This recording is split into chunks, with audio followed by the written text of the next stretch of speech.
नियमाग्रह, बहुत ध्यान से सुनिएगा। नियमाग्रह का मतलब क्या है?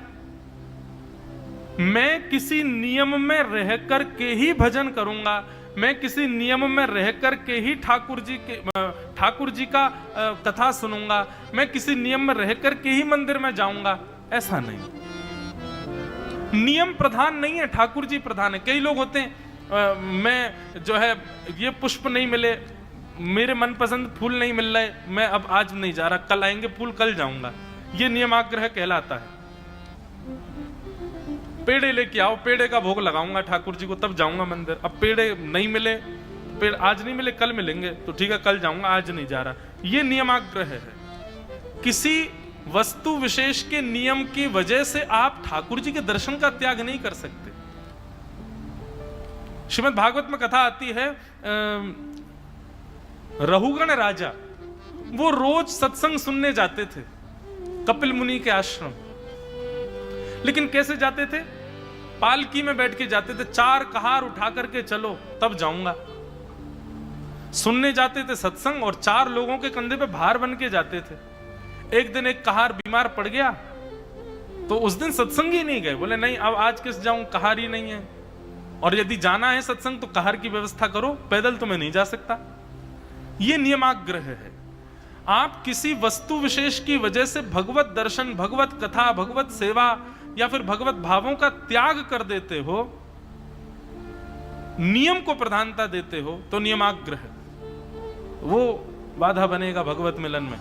अरे कभी कभी ठाकुर जी के दर्शन, ठाकुर जी के भाव, ठाकुर जी कथा के लिए नियम तोड़ो, नियम को प्रधानता मत। परसों उत्सव हुआ यहां पर, आचार्य पादुका पधारी यहां पर, कितना उत्सव जैसा लग रहा था, मानो जैसे साक्षात श्री दत्त भगवान पधारे, और महाराज जी के हृदय में वो उत्सव दिख रहा था। और उत्सव के कारण इतने वर्षों का नियम, इतने समय का नियम व्यक्ति कैसे तोड़ सकता है? पर नहीं, नियमाग्रह का उल्लंघन किया जाता है जब भगवत भाव हृदय में उत्पन्न हो, वहां भी हम नियम का भाव रखें।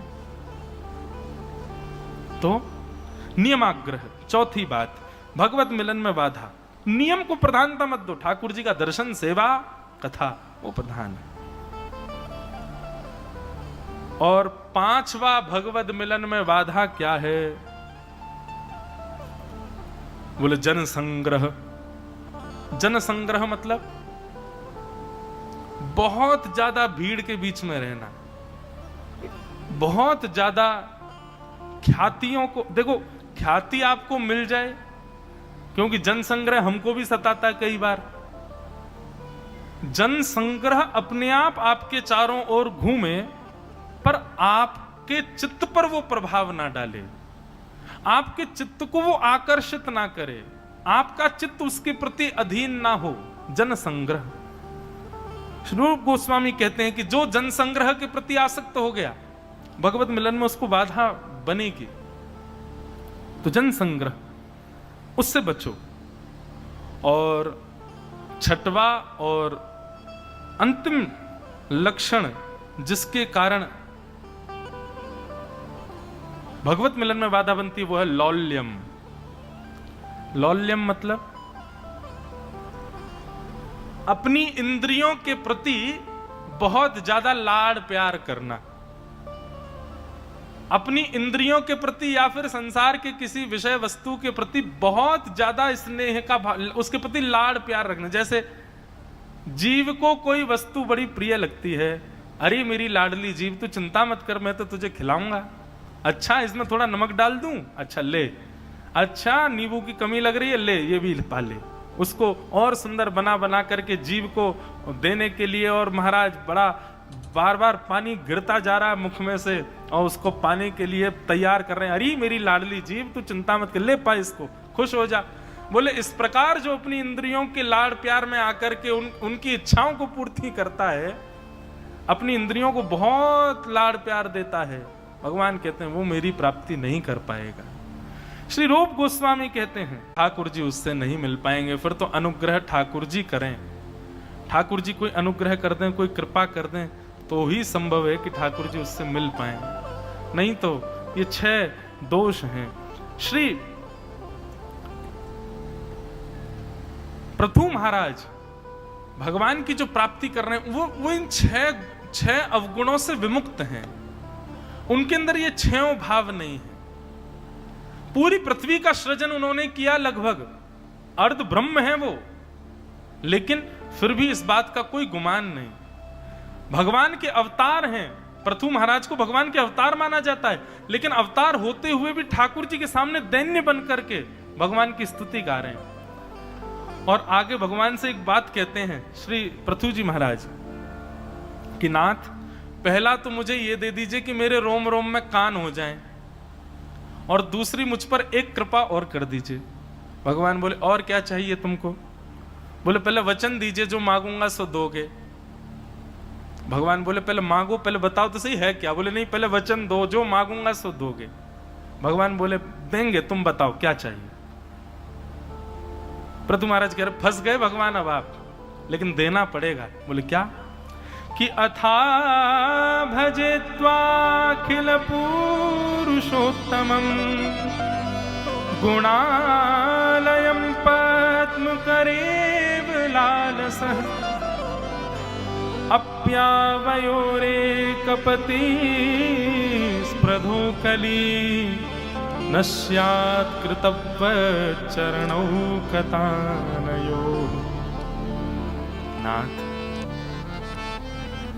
जिस प्रकार शेष शैया पर जब आप लेटते हैं और आपके चरणों को लक्ष्मी बैठ करके दबाती है, मेरे को उस समय लक्ष्मी से बड़ी ईर्ष्या होती है। मेरे मन में ये भाव आता है काश मैं भी कोई कन्या होता और सुंदर रूप धारण करके आपसे ब्याह कर लेता और आप लक्ष्मी को भगा के मैं बैठ जाता। ऐसा भाव कह रहे हैं। बोले नाथ, मुझे और कुछ नहीं चाहिए। आपके ये चरणार बिंद, जिन चरणार बिंदों से चराचर ब्रह्मांड का कल्याण होता है, जिन चरणार बिंदों में सारे विश्व की कामना लक्ष्मी बैठी रहती है, मुझे आपके वो चरणार बिंदों की सेवा मिल जाए। तो भगवान ने मानो कहा चरण दो हैं हमारे, एक लक्ष्मी दबा लेगी, दूसरे तुम दबा लेना। दोनों को लेकर के तुम दोनों सेवा कर लेना, लक्ष्मी भी करेगी सेवा, तुम भी कर लेना, तुमको मिल जाएंगे हमारे चरणार बिंदु, उसमें दिक्कत क्या है। तब अगले श्लोक में श्री पृथु जी महाराज कह रहे हैं, बोले भगवान, अगर आप अपने चरणों का विभाजन कर दोगे तो मुझ में और लक्ष्मी में कहीं लड़ाई हो गई, और लड़ाई होने पे हम दोनों में होड़ लगी कि किसके चरण ज्यादा बढ़िया, तो आप किसका पक्ष लोगे? आपने कहीं लक्ष्मी का पक्ष लिया तो मेरा हृदय तो टूट जाएगा ना नाथ। कितना कितना कोमल सा, कितना प्रेम भरा भाव है श्री पृथु महाराज जी का।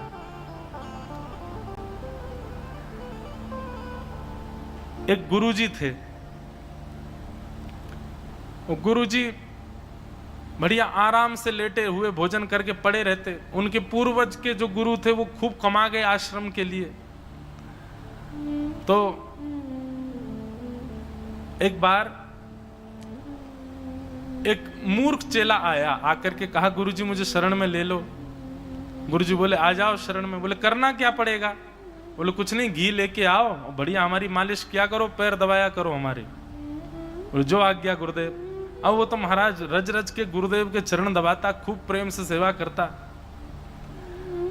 बिल्कुल उसी के तरीके का एक शिष्य और आ गया। उसने कहा गुरुदेव सेवा दो। बोले एक काम करो, तुम दोनों पैरों का विभाजन कर लो, एक पैर तू दबा, एक पैर तुम दबाओ, और उन दोनों की सेवा में और तत्परता है। तो गुरुजी बोले याद रहे, चरण सेवा के बाद मैं दोनों पैरों को देखा करूंगा और देख करके विजय घोषणा किया करूंगा कि आज किसने ज्यादा अच्छी सेवा करी। तो महाराज दोनों चेलाओं में होड़ रहती कि मैं ज्यादा बढ़िया दबाऊं, मैं बढ़िया करूं। कभी कोई बढ़िया वाला इत्र लेके आता, वो बढ़िया वाला तेल लेकर के आता, गुरुजी देखना इसके पैर से बढ़िया आपका ये वाला पैर सजेगा आज। मोंगरा का पुष्प लेकर के आते, उससे सजा देते पैरों को। गुरुजी पड़े पड़े आनंद लेते, बढ़िया दोनों चेला खूब सेवा करते हैं। एक दिन गुरुजी अपने पांव पर पांव रख करके सो रहे थे, तो जिस पांव पर दूसरा पांव रख करके सोए थे उस पांव का चेला आ गया और उसने आकर के देखा मेरे सेवा के पैर पर ये दूसरा पैर रखा है, दूसरे शिष्य का पैर रखा है। अभी बताता हूं उसको। गुरुजी तो सो रहे थे। दूर से एक डंडा लेकर के आया, गुरुजी का पैर जो उसके पैर पर रखा था, मतलब उसकी सेवा वाले पैर पर, उससे दूर किया और लिए महाराज तोड़ने डंडा से पैर। गुरुजी चिल्ला में, अरे क्या कर रहे हो? बोले नहीं, इसकी हिम्मत कैसे, मेरे पैर के ऊपर कैसे चढ़ा? कल मैंने मोंगरे का बढ़िया इत्र लगाया था, सुगंधित किया, चमक रहा था, इसने चढ़ करके उसको दूषित कर दिया, इसको छोड़ूंगा नहीं। और गुरुजी का पैर एक बराबर कर दिया। अब गुरुजी का वो पैर टूटा तो फिर थोड़ी देर बाद वो शिष्य आया जिसका वो पैर था, उसने आकर के देखा, बोल गुरुजी आपका पैर, मेरा पैर सूझ कैसे गया? अरे वो आया था, इतना मूर्ख, तोड़ ताड़ के चला गया, उसको ये नहीं लगा मेरा ही पैर है। नहीं गुरुजी आपका नहीं है, मेरा पैर है। उसकी हिम्मत कैसी है उसको तोड़ने की? कौन से डंडे से तोड़ा? बोले उस डंडे से तोड़ा। बोले लोको लेके आए, उसने वो वाला पैर तोड़ा जो बचा था। ये उसके बट में आता है ना, इसको मैं तोड़ूंगा। कितना सुंदर भाव है। श्री पृथु जी महाराज कह रहे हैं कि जग जनन्याम जगदीश वैशम स्यादेव यत्कर्मिणन समीहितम करोषि फल्गव्यपुरु दीनवत्सल स्व एव धिष्णेभिरतस्य किं तया। नाथ, आप किसका पक्ष लेंगे जब आपके कभी सेवा में, मुझ में और लक्ष्मी जी में कभी अगर भाव ऐसा उत्पन्न हो? ठाकुर जी कहते हैं, बोले देखो लक्ष्मी हमारी सदा सर्वदा है, वो संग रहती है, सब सेवा आदि सब प्रकल्प उसके हाथ में है, वो हमारी सदा भार्या है, सदा के लिए हमारी भार्या है।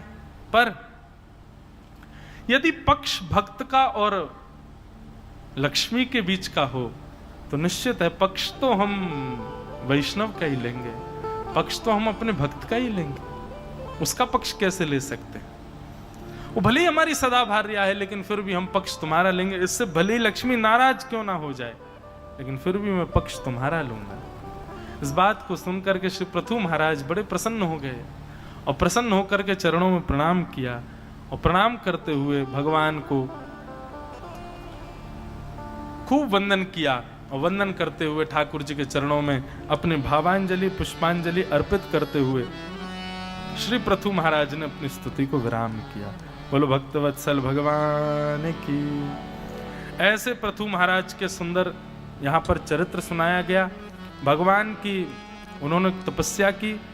तत्पश्चात महाराज पृथु अपनी प्रजा को उपदेश देते हैं और उपदेश देते हुए उपदेश में भी प्रजा को एक ही बात कहते हैं कि कभी भी हमारी अंतिम श्वास हो सकती है, इसलिए हर श्वास को अंतिम मान करके भगवत स्मरण किया करो, भगवत भजन किया करो। ऐसा भक्ति भाव युक्त एक राजा के द्वारा प्रवचन दिया गया।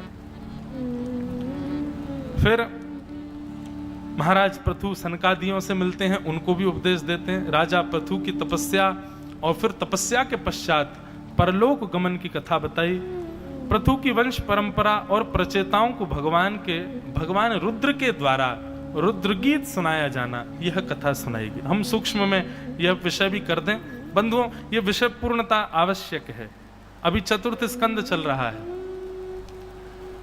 अब पूर्ण तो कथा नहीं हो पाएगी, लेकिन फिर भी जहां तक हो सके मेरा मन है कि मैं अंतिम दिन अगर संभव होगा तो मैं दसम स्कंद ठाकुर जी का जन्म तक तो पहुंचे ही जाऊं। ब्रजमंडल में तो कथा प्रवेश करा ही दूं, अब हो पाए तो कृपा भगवान की, तो उसके बाद जो अधूरी रह जाएगी वो करने दोबारा तो भी आ जाऊंगा मैं। तो इसलिए मैं कृष्ण जन्म तक तो पहुंचाऊं। बहुत सुंदर सुंदर भाव, छोटी छोटी कथाएं हैं पर बड़ी ज्ञानवर्धक हैं, बड़ी आनंद देने वाली, और कई सारी बातें जो हम अपनी सप्ताह कथा में वर्षों से नहीं बोले हैं, आज तक नहीं बोले हैं। अब ये पृथु चरित्र आज तक नहीं कहा मैंने कथा में, आज पहली बार कहा है। अब जो कथा आ रही है प्राचीन वही राजा प्रचेता गणों की कथा, रुद्र गीत, ये भी मैंने एक बार कहा था। गीत श्रृंखला करी थी 7 दिन की, तब कहा था, बाकी इसका भी विस्तार नहीं हो पाया। बहुत ध्यान से सुनो। इन्हीं पृथु महाराज के वंश में आगे चल के एक राजा हुए, उनका नाम था प्राचीन बरही। पश्चिम की ओर झुकी हुई कुशाओं से ही वे यज्ञ करते थे, उनका ये नियम था। पर उनका यज्ञ तामसी होता था, मतलब वो क्या करते थे, यज्ञों में देवताओं को प्रसन्न करने के लिए जीव हत्या कर देते थे और उसमें फिर वेद प्रमाण देते थे।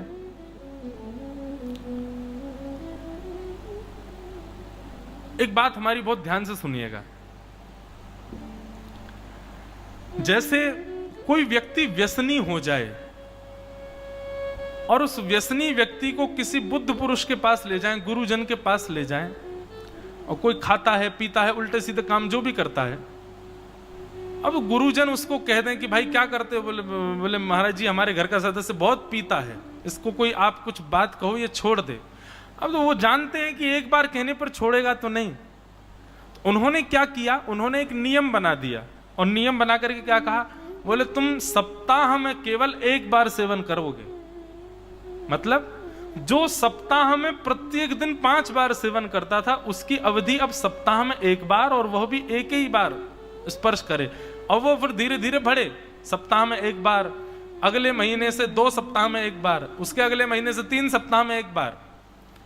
व्यसन इसी प्रकार ही तो